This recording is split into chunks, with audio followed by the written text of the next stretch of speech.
notícia passa, porque ela passa no sentido que foi discutido venda de ativos, venda de refinarias, e isso é colocado num contexto como se fosse nessa reunião que se debateu um possível, né, motivo para o Bolsonaro pegar nas joias. Isso é falso, essa notícia está errada. E posso, claro, Roberta, dar o contexto para as pessoas entenderem. Por favor.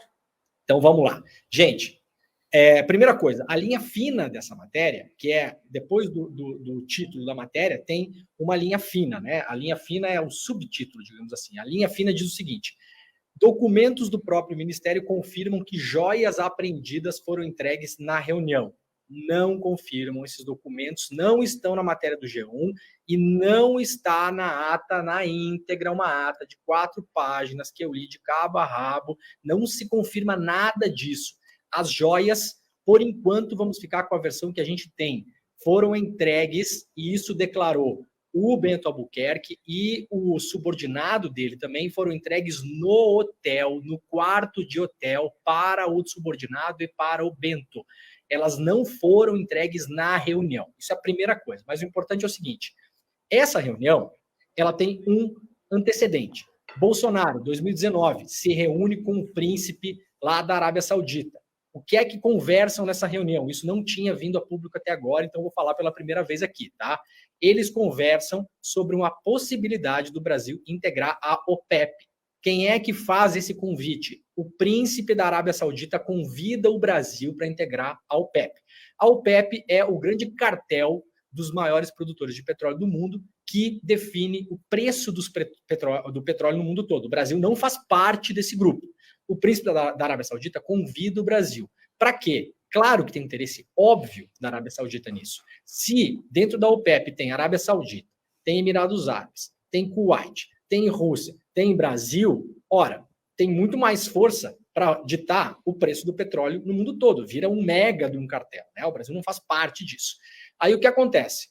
Eu tive também acesso à ata dessa reunião do Bolsonaro de 2019, tá, gente? Não vamos publicar aqui por proteção de fonte. Estou dizendo para vocês.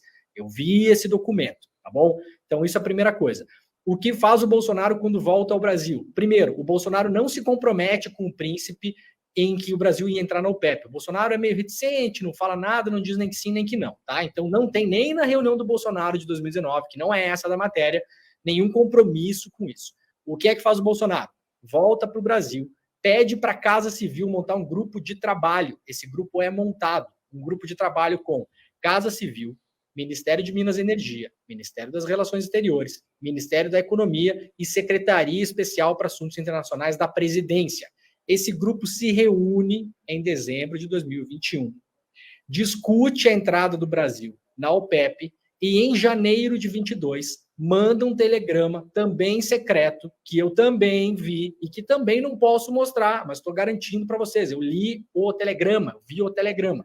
O Brasil manda um telegrama para a Arábia Saudita e fala: o Brasil não tem interesse, ao menos por hora, em entrar na OPEP, tá bom? Então, essa é a precedência dessa notícia toda.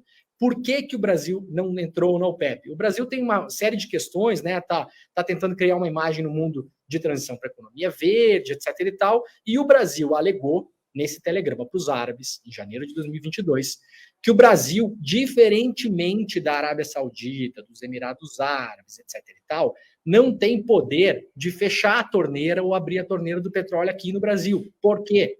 Porque nós estamos numa economia de mercado. A Petrobras é uma empresa mista. O Lula não pode ligar para o príncipe da Arábia Saudita e combinar de reduzir os estoques de petróleo e fazer com que o preço aumente. O governo brasileiro não tem esse poder no Brasil. Nós vimos isso, a gasolina sobe, o Bolsonaro cortou o ICMS, né? Tem que fazer uma imensa de uma manobra para mexer nos preços de petróleo. A gente não tem essa autonomia como o Mohammed bin Salman tem, porque ele é dono de um país. Ele escolhe quanto petróleo ele coloca no mercado.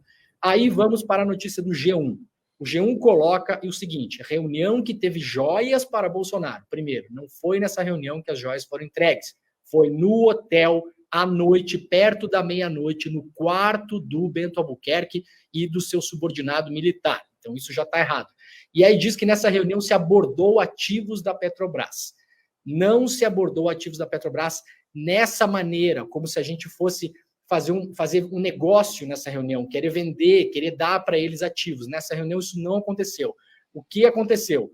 O diplomata Christian Vargas, que é o diplomata que fala nessa reunião sobre a questão da OPEP, esse trecho da reunião, e apenas esse trecho foi publicado pelo G1, o G1 não publicou o documento na íntegra, nós mostramos aí antes, apareceu o trecho, se o pessoal quiser colocar aí, o que é que o Christian Vargas faz? Ele está reforçando com a Arábia Saudita por que o Brasil não vai entrar na OPEP.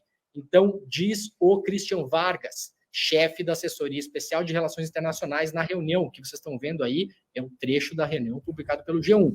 Ele recordou que a Petrobras passa por um momento num processo de desverticalização e de alienação dos seus ativos. Então, é essa parte que o G1 interpretou como se falou em venda de ativos. Ele está só explicando que o Brasil não entra na OPEP porque, para além de tudo, o governo Bolsonaro está pretendendo vender ainda mais ativos, refinarias, gasodutos, portos de embarcação de petróleo, etc. e tal. Ou seja, o Brasil do futuro teria ainda menos controle sobre os preços do petróleo domesticamente. Esse é o contexto dessa reunião. Então, é falso que as joias, que esses documentos do G1, atenção, porque nós estamos ficando com a palavra, por enquanto, do Bento Albuquerque e do seu subordinado. Então, é falso que nessa reunião, esses documentos que foram publicados pelo G1, talvez eles tenham outros, mas esses documentos não estão na matéria. Então, foram entregues na reunião. Isso, por enquanto, não é a versão oficial. E aí podemos afirmar com certeza, porque eu vi a íntegra da reunião, transcrita em 4 páginas, não foi o que aconteceu, não se discutiu venda de ativos. Então, gente, a gente tem que ter responsabilidade e aqui, ó, só o ICL faz isso, porque a gente viu todo mundo espalhar esse negócio hoje, a Globo News bateu nisso o dia todo, e não é porque bate no Bolsonaro que a gente vai embarcar nessa, né? O Chico tem tanta coisa para falar do Bolsonaro, a gente não precisa usar um subterfúgio que não é verdadeiro, porque isso aí vai estourar lá na frente. Então, assim, por compromisso, com a informação, com a correção, eu repercuti essa matéria de manhã, então, errei, estou errado, não é o que aconteceu. Eu vou falar sobre isso no Desperta na segunda-feira, às 7 horas da manhã, mas também fiz questão de vir no N2 hoje, para a gente não deixar esse negócio correr até segunda. Então, de novo, não houve discussão de ativos nesta reunião especificamente, que pode ligar ao Bolsonaro tentando dar refinarias para pegar as joias. Então, portanto, esta notícia, essa intenção da notícia, não estou dizendo que o colega jornalista, que nem conheço, fez isso de propósito, mas essa interpretação dessa reunião, ela passa uma informação falsa. Vários parlamentares publicaram isso, o Globo News deu destaque para isso, vários sites publicaram isso, então eu espero que com esse nosso esclarecimento, e quero crer que o jornalista que publicou isso no G1 não fez por má intenção, mas imagino que ele tenha a íntegra da reunião, assim como eu tenho. Interessante seria se ele relesse essa íntegra, né? Essa matéria está errada, é preciso corrigir isso, é preciso retificar isso nas redes sociais. Então, explicando basicamente a história, Roberta, é essa. Tá certo, Demori. Maravilha. Super explicado, super claro. E se o coleguinha jornalista quiser ligar para o Demori, ele é um cara muito gente boa, por favor, já tomei a sua vez aqui, ó. Fica à vontade e dá uma apurada com o Leandro Demori. Um ótimo final de semana para você, parabéns pela semana de estreia e vou recomendar 2 saltos de paraquedas esse fim de semana só para dar uma relaxada. O Demori é paraquedista, para quem não sabe. Eu ia saltar de paraquedas, mas eu vou dar um spoiler antes de sair correndo aqui. Nesse final de semana e na semana que vem, inclusive faremos o Desperta alguns dias remotamente, porque estou apurando mais coisas da Petrobras. Segurem, apertem os cintos, porque o negócio é maior do que o escândalo da PetroSix, tá bom? Então, vai chegar. Vai vir. Vou recomendar, então, 3 saltos de paraquedas para você, tá bom? Um beijo, tá, Leandro. Bom final de semana. Tchau, gente. Até mais. Tchau, valeu, querido. É muita adrenalina, gente. Tem coisa boa por aí, hein? Porque o PetroSix já foi uma pancada. Paulada, né? Uma pancada. Se vem coisa melhor, meu Deus. Pois acorda e desperta. Acorda e desperta. Deixa eu chamar a Elô Vilela, que também